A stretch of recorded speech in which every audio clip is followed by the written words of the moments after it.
All right, this is part four of the Faith First system, and this video is about fight being the frame. And so, if this is your first time to the channel or your first time hearing about the Faith First system, let me explain what that is exactly. While I was finishing up graduate school, I fixed and ordered my life by figuring out a system that I call the Faith First system. And it began by looking at how others like Jamal King have this idea of five pillars being the five major areas of life and really focusing on those five areas. And I took that and I had to make some tweaks to it. You'll have to go back and look at part one of this series to see where this whole thing came from. But essentially, there are five major areas in life: there's faith, there's family, there's fight, what I call it. We'll talk about what that is today. There's finances and there's fitness. And I don't just think of them as pillars, because to think of them as pillars would mean that all five are basically carry equal weight, but they don't carry equal weight. I think there's a hierarchy there, and I call it faith first because faith is the foundational part to ordering your life. You get the faith right, then fixing everything else becomes much easier. But if you have a cracked foundation, you're going to have a lot of problems, and you can fix other things, but it's always going to be shaky. And so we've talked about in a previous video faith being the foundation, and then in another video we talked about family being the floor. But the next part is that fight is the frame, and then we'll talk about in the next couple of videos how finances are the fence and fitness is the finish. But today we're talking about fight being the frame. But before we get to that, I want to talk about the three major principles that I use to take those priorities of those areas and then actually how do you put that into practice? And where you start is by elimination. You eliminate or reduce as much as possible the things in your life that are unrelated to those five areas. If you want to improve in those five areas, you're going to need the time and the bandwidth and the energy to do that. So after you've eliminated a lot of things, then you can begin to make decisions based on that order. So you don't put fitness things above faith things. You don't put fight things above family things. And so it's very important to get the order right. And when you get the order right, it actually makes it easier to make decisions. Where necessary, you may need to neglect some of the things that might seem to be important, but they're in one of those lower areas. So if you're trying to strengthen your faith, but you have something financial getting in the way, you're going to need to neglect the financial thing or make modifications so that you have what you need to build your faith. So those are the three things that I think about when I'm putting things in order. But after that, you have this priority in the order of faith, then family, and the third thing is fight. Now, what I'm talking about fight is basically what's the mission, what's the purpose, what are you fighting for overall? We can get down to granular things or smaller things where maybe you have a series of things that you're maybe fighting for, but there should be one focus or one major purpose or mission that you're on. And when you have that singular mission or purpose, then it frames everything. So there are two ways we think about this framing idea. One is the frame of a house, the walls. And so that part that comes up after you put the floor down, that frame, that's your fight. That's a big part of what the house is going to be, is how you think of your mission or your purpose in life. And so whatever that is for you is something that you will want to focus on. But the other way to think of framing is to think of kind of what we see here in the picture with the guy really trying to look through a certain frame, like you would look through a picture frame. And a picture frame creates a boundary so that you can focus on what's inside it. Your fight is like that. What your mission or purpose or vision is inside that. And so you view everything through that lens, through that viewpoint or viewfinder. And so how do you do that? So let's say you know what your mission is, you know what your vision is, you know what the thing is you're fighting for, the thing you're going in the direction of. Okay, how exactly do you fight for this thing? And so I have a framework within the framework where I think in terms of the things I fight for, or the mission for me last year and several years before that was to finish my PhD. But I didn't have a clear understanding of what does it mean to fight for that? What does it mean to move in the direction? What do I need to be doing to get things done? And by the end, I had this framework, and it would again have been nice to have known this years ago.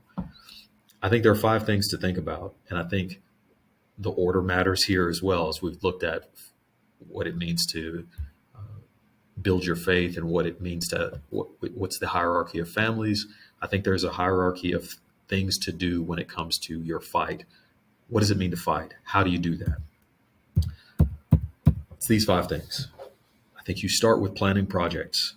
You learn skills and information and knowledge related to those projects. You execute every single day. You automate and delegate, and you document everything. So let's talk about what those 5 things mean and why this order.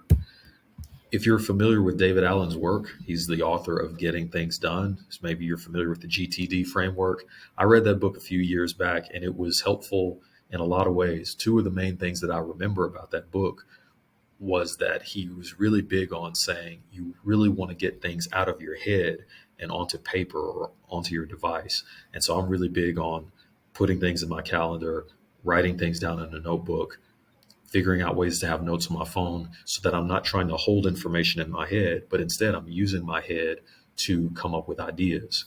And so I'm trying to be creative with my thinking. The second thing that he says in that book, though, is he essentially lays out the entirety of your life in terms of projects.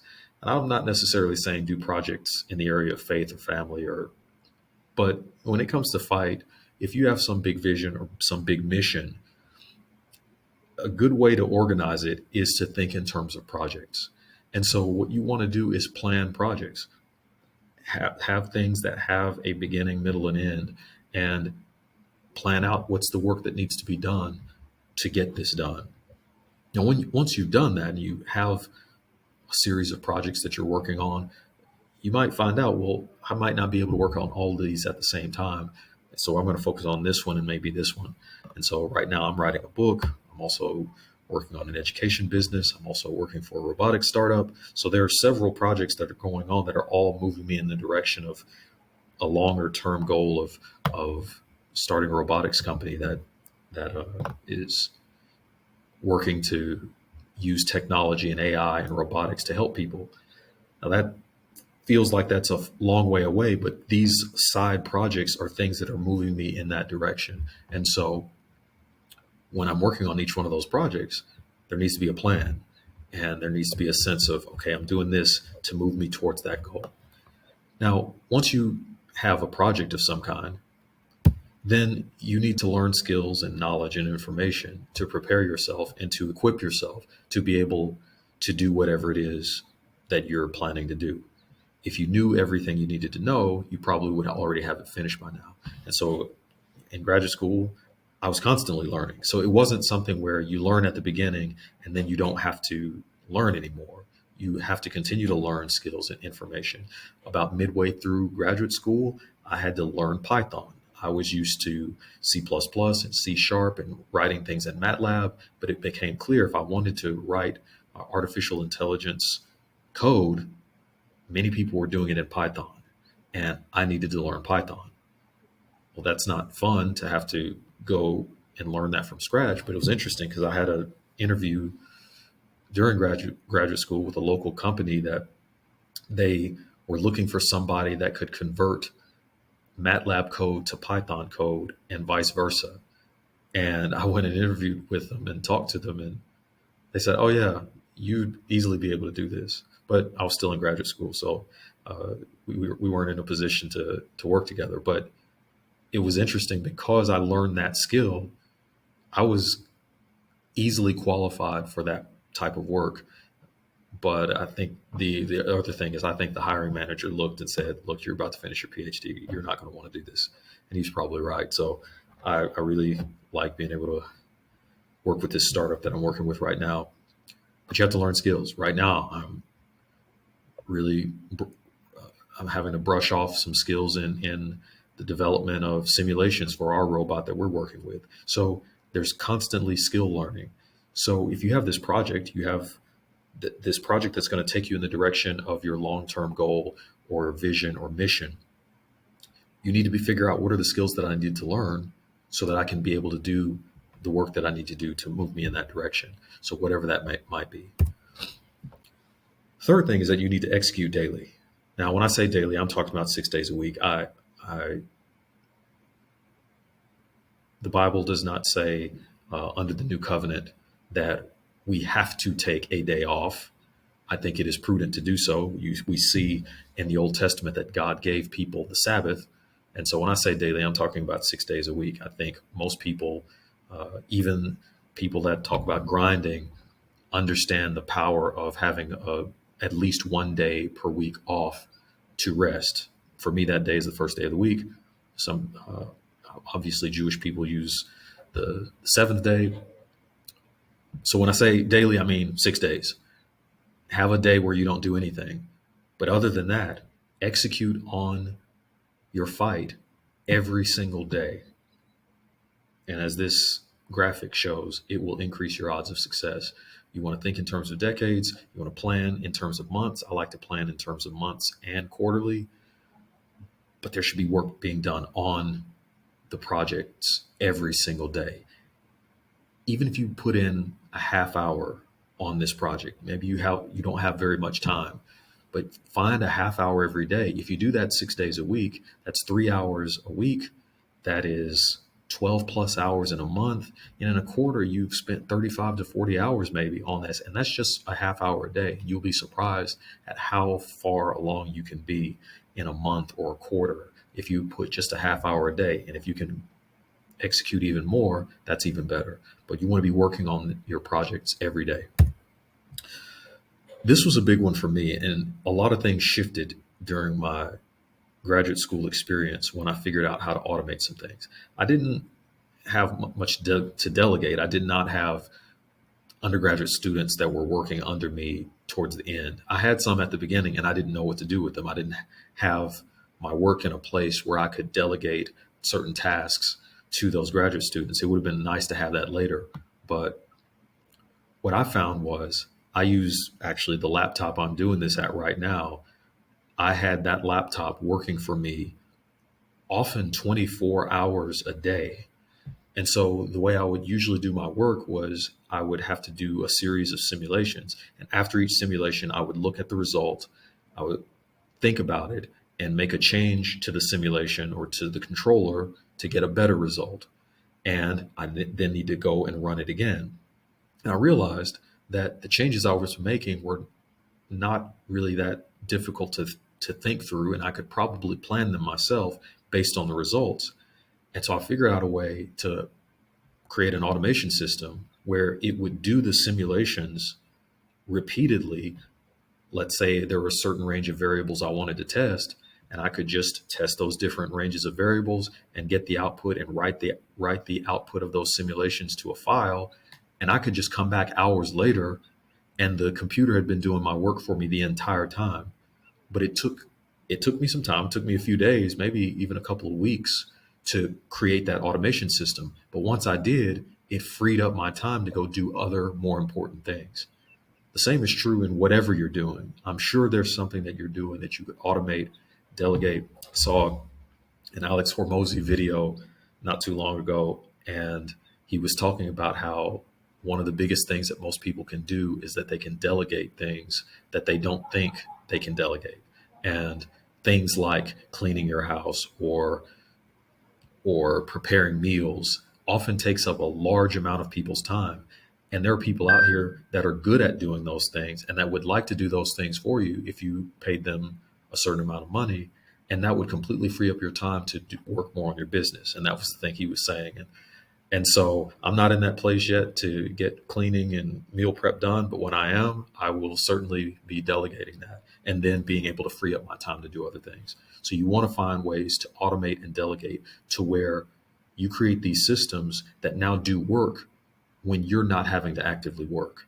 And that made a big change. I was able to accelerate how quickly I was getting results during graduate school, and I was able to finish in large part because of that. The fifth thing is to document everything. Keep calm and document everything. And so, of course, you can't literally do this, but the more you document, the better off things are for you in general. This YouTube channel, I originally started it just to show people the stuff I was working on with my robotics work during graduate school, but it actually saved me in the end. In the final months of my PhD, I was looking for work that I had done previously, and I hadn't written up much, and I hadn't written papers necessarily about some of the previous work that I had done. And then I started looking at some of my YouTube videos, and I found that I had documented really well and put a bunch of statistics and things about the work that I had done and the simulations I had run in the description of the video.